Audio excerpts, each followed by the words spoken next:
David is King David. Saul was King Saul, which was like David's sworn enemy. And Jonathan was King Saul's son, who was David's best friend. So little like Riverdale-esque kind of drama going on, Days of Our Lives vibes in this triangle. So Jonathan and David were best friends. And it even says that, there's a verse, 2 Samuel 1:26. It says, this is David talking, "I grieve for you, Jonathan, my brother. You were very dear to me. Your love for me was wonderful, more wonderful than that of a woman." And I got to thinking, I was like, I understand having a best friend, but that's kind of weird. But then I was thinking a little bit longer, and I have some photos. This is a photo of me and my husband, Isaac, light of my life, apple of my eye. But then this is a photo of Isaac and his best friend, Caleb. Can you go back to the one of me and Isaac really fast? He's smiling, okay. But if the next photo, the gleam in his eye, I'm like, I get it. Okay, like they were best friends. So at this point in the story, Jonathan and both Saul have passed away. So that means David is king. And Mephibosheth is Jonathan's son. So at this point, the expectation is Mephibosheth should be very, very, very afraid of David, because when a regime change happens, usually they're not very nice to people. And it says like there's a lot of like death and just stealing, and a lot of awful things happen. So it says that Mephibosheth has broken feet. So in the Bible it says when Mephibosheth was about 5 is when the regime change happened. And his nanny picked him up to try to get him out of harm's way, but instead she fell and broke both of his legs. And back in those days, like there wasn't a lot of opportunity to be like a computer programmer or like an influencer, like you had to work with your hands. So it's expected that he was just most likely a beggar. So he's very concerned when King David invites him to his house, and he's like, "What do you want?" So that's where we're at. So the expectations are Mephibosheth, like we said, should be very afraid of King David. And David should see Mephibosheth as a threat, because he would expect the living heir to kill David to take back the throne that was rightfully his. But instead, David initiates kindness. He asks, "Is there still anyone left of the house of Saul that I may show him kindness for Jonathan's sake?" He wanted to bless anyone left living in Jonathan's line because he loved his friend so dearly. And Mephibosheth does nothing to earn this. David sought him out. And what's really interesting is this kindness is based on covenant, not just merit. So Mephibosheth did nothing to earn this. But because of who his father was, he was blessed. And he was able to sit at the king's table for the rest of his life. And Mephibosheth did, like we said, he didn't do anything. He wasn't expecting this kindness at all. It even says in verse 6 that he fell on his face and paid homage. So he was like, okay, I'm going to the king's house, and I am obviously unworthy, so I'm going to do my due diligence, and I'm face down, like, whatever you want, yes, sir. Acting out of submission, or not submission, survival mode. But David says to him, "Do not fear."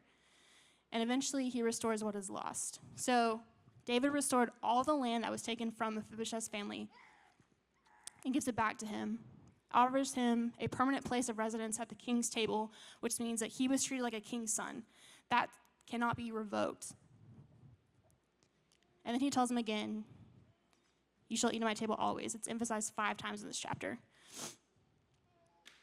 And we know that Mephibosheth doesn't have like a very high self-esteem. He says, "What is your servant that you should show regard for me?" And like equates himself to a dead dog. And that's not him being like false humility, like when you get your nails done and someone's like, "Oh, those are so nice." And you're like, "Oh, these old things, they're natural, you know."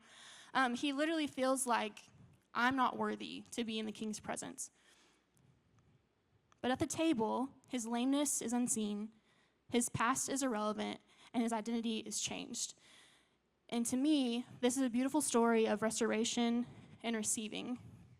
I don't know about you guys, but there's just, like, the way that I grew up, sometimes, like, there was a breaking in my life, not because of anything that I did, but, like, I just didn't feel right or, like, good or worthy to be in rooms, school, like, around friends. I was like, I just did not have, like, high self-esteem.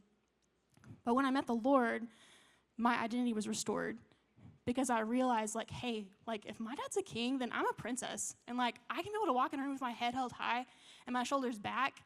And, like, not just because, like, oh, look at me, but, like, I have value. Like, he said that I can be here and that he has good things for me. and he has a plan for my life, and he has purpose. And the good news is he says the same thing about each and every one of us in this room. Isn't that wonderful? Okay, so receiving. Mephibosheth was personally invited to sit at the king's table.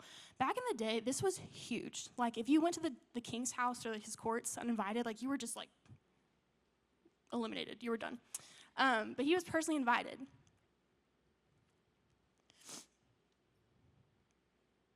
And restoration. I think it's really beautiful that David restored his dignity, his hope, and his future. This is truly like a Cinderella, like, rags to riches kind of story. And like I said, I relate to Mephibosheth sometimes. So if you find yourself in this room feeling lonely or broken or not enough, or if something happened to you that made you feel that way, I just want to remind you that you are worthy, you're valuable, you're so, so loved. I have another scripture, Song of Songs 4:9, that when I feel kind of those like old feelings kind of creep up, I just repeat this to myself. It says, "You've captivated my heart, my sister, my bride. You have captivated my heart with one glance of your eyes, with one jewel of your necklace." And I just think it's really cool that, like Mephibosheth, we don't have to earn God's love, like literally just being. And he's infatuated with us. Like, he just loves us so much. We're not meant to do life alone. We never have been. From the very beginning, God saw Adam was alone, and he created Eve because we need people. And a lot of times, like, in my life, like, sometimes it's, like, kind of scary to make a new friend, or, like, you see someone, like, oh, like, they're so cool, like, they're funny, like, I wonder if we would, like, kind of vibe. But then, like, I get in my own head, I'm like, oh, I don't know, like, how many times I've said hi in the lobby, can I ask them to coffee now, or is it 3? Like, was 4 a good number? But God is not limited by our limitations. So, like, our awkwardness, or, like, things that have happened to us, or just the thoughts that the enemy puts in our head. Like, God's not limited. And he can do a lot with a little. So now for the fun part. We're going to talk about, like, how to build godly community, and it's a lot easier than you would think. When I was in college, I did an internship at a ministry school, and there was, like, probably 15 of us all together. And on Monday nights, we had class, but after that, we're like, oh, we want to hang out. So we were all broke college kids, had, like, zero money. So someone started a group chat, and they were like, hey, go to Brook and Bree's apartment. And we're like, okay, what? Like, sure, we'll host. Great. And bring, like, pre-baked cookies and some milk. So we called it Cookies and Chill. And every Monday for 9 months straight, people came to my apartment and stayed till, like, 2 a.m. And we were just talking about the Lord and sports and people, like, oh, this person's so cute, blah, blah, blah. And we built, like, a community just because someone just, like, had the audacity, honestly, to offer my apartment to everybody else in the group chat. But it was so good. And God, like, I still am friends with a lot of these people today just because we were around each other for so much. So the first thing you want to do if you want to start a godly community is go first and be weird. You just got to take that first step. And it's as easy as this. Megan, hello. I love serving on worship team with you. Would you like to get coffee sometime? Okay, perfect. It works. You just got to put yourself out there, guys. It's easy. Okay, it does not have to be fancy. The best friendships are the ones that you can, like, honestly, they just show up and you have, like, Cheez-Its in your carpet crumbs, you know? Everyone's running around. You're like, I haven't done dishes in 2 days. Like, come on in. Those are, like, real authentic friendships. Some ideas. You can have a grilled cheese and soup and board game night. You can go to coffee. You can go to your small group. You meet tons of people there. Or you can just have someone over and watch a show. Next thing you want to do is find common ground and be intentional. You can find something in common with literally everyone. Those are my favorite people who are, like, completely different than me, just because they're so interesting, like, different cultures, different lifestyles. I don't know. I love it. My favorite thing to do, actually, is bring different groups of people, like different friend groups that I have, and just, like, mesh them together.